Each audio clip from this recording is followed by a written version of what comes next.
Semakin taat kepada Tuhan akan membuatmu semakin kaya.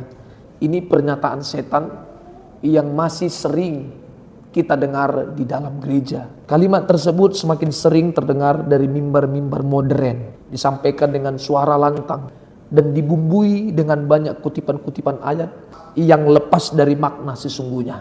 Ajaran semacam ini, saudara, tentunya akan sangat-sangat menggoda, sangat memikat, dan terasa memberi harapan yang sesuai dengan irama berpikir kita. Tetapi justru ini menyesatkan. Masih banyak gereja mengajarkan teologi kemakmuran yang menyamar sebagai kabar baik, menyamar sebagai harapan-harapan yang sangat-sangat menjanjikan, tetapi justru isinya adalah racun rohani. Tetapi jangan sampai kita mengikut Tuhan, urusannya adalah urusan hal-hal yang fana.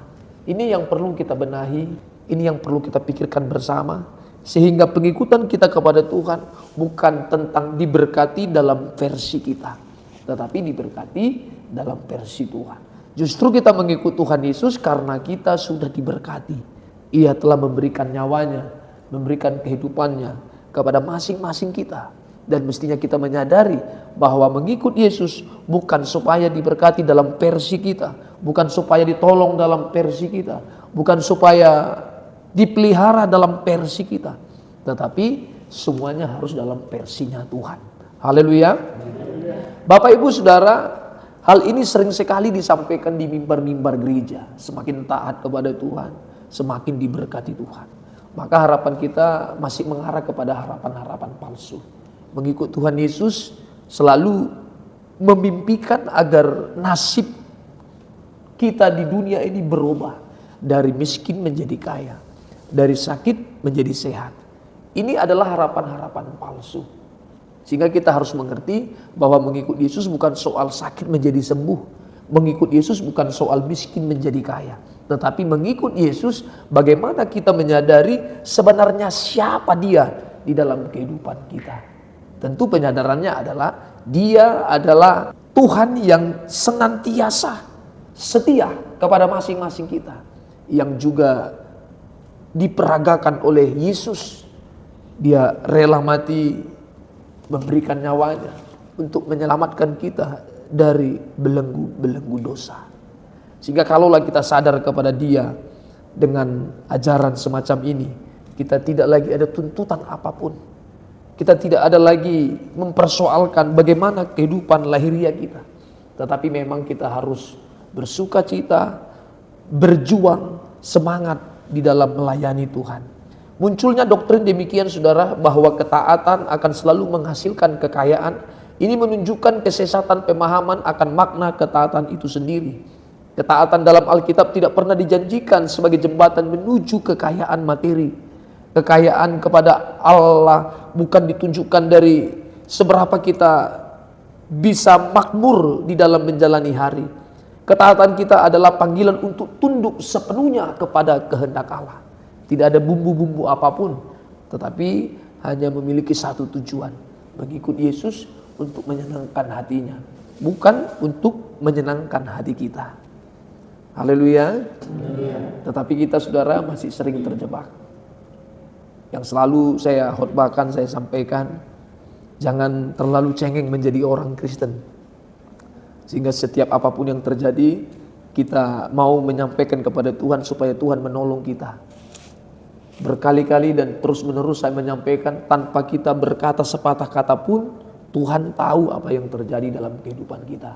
Maka jangan belajar untuk berkhotbah kepada Tuhan. Jangan belajar untuk mendikte Tuhan. Jangan belajar untuk mengajar-ajari Tuhan. Jangan belajar untuk memerintah Tuhan. Tetapi belajarlah untuk tunduk pada ketentuan dan ketetapannya. Amin. Kita belajar demikian, saudara. Sehingga tidak ada permintaan lagi. Semakin cinta kepada Tuhan, semakin membuat kita tidak meminta apapun lagi selain ingin berjalan bersama dengan Dia. Tidak lagi mengurusi soal sakit menjadi sehat, tetapi orientasi berpikir kita, kefokusan kita hanya kepada apa yang harus kita lakukan untuk menyenangkan Tuhan. Tetapi doanya supaya bagaimana kita mengerjakan semua kepercayaan yang Tuhan berikan, mengerjakan di dalam takut akan Tuhan. Bukan supaya kelak menjadi berhasil dan kita pun menjadi kaya. Supaya kelak ke depannya dari kita yang sakit menjadi sehat. Dari kita yang tidak punya rumah kemudian menjadi punya rumah. Tidak lagi demikian saudara Bapak Ibu. Sehingga pengikutan kita kepada Kristus murni satu-satunya hanya untuk mencintai Tuhan. Padahal Yesus selalu berulang-ulang menyampaikan, jika kamu mau mengikut aku, sangkal dirimu dan pikul salibmu. Tidak ada asiknya mengikut Yesus kalau kita nilai dari sudut ukuran, dari sudut pandang kemanusiaan kita. Tidak ada enaknya kita mengikut Kristus kalau dinilai dari sudut pandang manusia. Semuanya harus babak belur. Tetapi kalau kita ambil dari nilai perspektif Alkitab, dari pikiran dan perasaan Tuhan, maka sejatinya saudara Bapak Ibu, entah dalam keadaan apapun kita hari ini, ketika kita memang serius mencintai Tuhan itu adalah kebahagiaan sejati. Kebahagiaan yang mestinya kita perjuangkan sampai suatu hari kelak kita ketemu dengan Tuhan Yesus di kekekalan. Ini yang harus diperkarakan. Setan dan kesenangan dunia ini akan terus bermanuver, akan terus mengganggu kita sehingga kita abai dan melupakan ada kehidupan kekal yang harus dipersiapkan sejak kehidupan kita di bumi hari ini. Ada kekekalan yang harus diperhadapkan kepada masing-masing kita. Ini bukan sebuah mitos, ini sebuah realitas kehidupan suatu hari kelak. Nasib kekalmu ditentukan sejak kita hidup di bumi hari ini. Maka mencintai Tuhan bukan soal bagaimana kita harus mendapatkan sesuatu di dalam menjalani hidup, tetapi mengikut Yesus dan mempercayai mencintainya adalah karena kesadaran kita yang semakin hari semakin tajam. Memang sebuah keharusan dan kemutlakan untuk setiap masing-masing kita harus mencintai Tuhan. Dia layak untuk dicintai. Dia layak untuk dipercaya. Dia pantas, dia patut untuk tidak dicurigai. Jangan kait-kaitkan keadaanmu dengan pengikutanmu kepada Tuhan. Tidak ada soal dengan keadaan kita hari ini. Jangan dikait-kaitkan. Ini saya sudah lama sakit kok nggak sembuh. Ini Tuhan bagaimana sih? Tak perlu demikian. Kalau saudara masih melakukan hal itu, tandanya saudara memang belum benar-benar cinta kepada Dia. Sampai cinta kita juga semakin bulat. Bahkan kalaupun kita merasa sengsara, merasa menderita, itu tidak menggugat kita di dalam mencintai Tuhan. Itu cinta yang benar. Itu cinta sejati yang Tuhan harapkan. Tidak mempersoalkan apa yang sedang terjadi dalam kehidupan fana kita, tetapi terus-menerus mempersoalkan kehidupan batin kita. Kita sudah sungguh mencintai Tuhan atau tidak. Tetapi lucunya saudara, dan menjadi sebuah kemiриsan, kita memperhatikan kehidupan jasmani kita, dan kalau yang kita harapkan belum terwujud, mulai kita mengoreksi diri. Apakah aku berdosa sehingga Tuhan tidak memberikan apa yang menjadi cita-citaku? Nah, kita masih tenggelam dalam kondisi itu. Mestinya saudara mengkoreksi diri, sudahkah aku benar atau tidak? Nah, kalau sudah dalam keadaan benar, tetapi toh keadaanmu tidak seturut seperti apa yang Anda pikirkan dan harapkan, semuanya adalah anugerah Tuhan. Sehingga pengharapan kita hanya satu kepada Dia. Bagaimana untuk menyenangkan hatinya meskipun di sini tidak senang? Bagaimana untuk menyenangkan hatinya meskipun di sini dalam keadaan paksa? Sudah harus melatih diri, harus berjuang sungguh-sungguh. Bisa saja saudara senang tetapi Dia tidak. Sebaliknya juga demikian. Bisa saja kita tidak senang tetapi Tuhan disenangkan. Itu yang mau diselaraskan. Dan ini harus belajar, ini harus berlatih. Kalau kita tidak berlatih, tidak mungkin kita bisa mencintai Tuhan secara serius. Mencintai Tuhan itu sulit saudara, bukan sesuatu yang mudah. Kalau saja kita mencari uang betapa sulitnya, apalagi mencintai Tuhan. Harus ada kerja keras, harus ada kerja cerdas, harus ada nilai perjuangan maksimal. Memang harus habis-habisan di dalam mencintai Tuhan. Bapak keluarga, si pemenuh nafkah di dalam sebuah rumah tangga, juga harus berjuang demi pemenuhan kebutuhan jasmani di dalam bahtera keluarganya.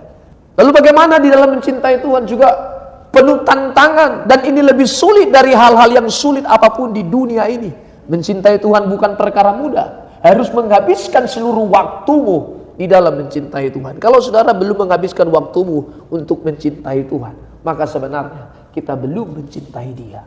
Kalau saja bapak-bapak betapa seriusnya di dalam bekerja untuk mendapatkan uang, saudara Bapak Ibu jauh lebih sulit ketika kita harus memberikan diri kita di dalam mencintai Tuhan. Tetapi pada faktanya kita merasa Tuhan itu baik, lalu dalam keadaan banyak salah pun kita selalu berkata Tuhan toleransi, Tuhan mengerti hidup kita. Mestinya kita yang harus belajar untuk mengerti perasaan Tuhan. Tanpa diajarkan pun Tuhan tahu dengan perasaan kita.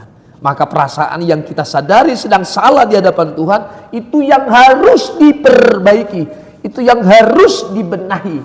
Tidak lagi beranggapan, tidak lagi cengeng di dalam berurusan dengan Tuhan. Tuhan ngerti kok, Dia tahu kok, Dia paham. Mestinya kita yang belajar untuk mengerti tentang perasaan Tuhan. Dan kita harus minta kepada Tuhan, apa yang harus aku lakukan untuk memuaskan perasaanmu ya Tuhan. Haleluya. Satu-satunya orientasi berpikir kita di dalam seluruh kehidupan ini, orientasi harapan-harapan kita, kefokusan di dalam menjalani hari adalah hanya Tuhan. Tidak ada perkara-perkara lain Bapak Ibu Saudara. Nah, kalau kita sudah mencintai Tuhan, Anda juga pasti bekerja dengan rajin. Anda juga pasti bekerja dengan serius, bekerja dengan jujur, disiplin dan tanggung jawab. Kalaupun tidak kaya, saudara Bapak Ibu, di dalam miskinmu, saudara melayani Dia. Kalaupun saudara kaya, di dalam kayamu pun juga melayani Tuhan. Kalau saudara sedang sakit, di dalam sakitmu pun juga melayani Tuhan. Saudara yang sedang sehat juga, di dalam keadaan sehatmu pun melayani Tuhan.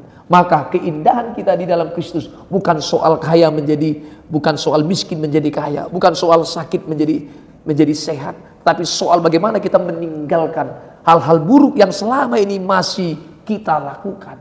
Bagaimana kita meninggalkan kehidupan lama menuju kepada Kristus itu. Itu yang membuat kita bahagia. Bersama dengan Yesus, kondisi apapun akan tetap indah. Indahnya bukan karena kondisi, tetapi karena kita bersama dengan Tuhan Yesus. Haleluya. Sehingga kita tidak mencurigai apapun lagi.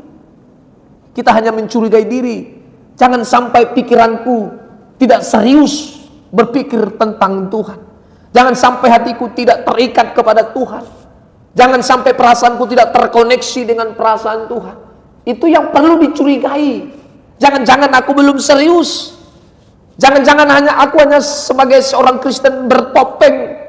Jangan-jangan aku hanya sebagai Kristen ikut-ikutan. Itu yang perlu dicurigai. Allah yang dahsyat, yang besar, Sang Pencipta semesta alam, saudara tidak patut untuk mencurigainya. Saudara tidak pantas untuk mencurigainya. Dia mengerti tentang seluruh lini kehidupan kita. Dia memahami, Dia tahu, Dia mengerti. Tak perlu kita curiga. Maka untuk itu saudara Bapak Ibu, mari kita semakin hari semakin serius di dalam mencintai Tuhan. Entah dalam keadaan kaya, dalam keadaan miskin, semua adalah anugerah Tuhan. Haleluya. Puji Tuhan, Tuhan Yesus memberkati.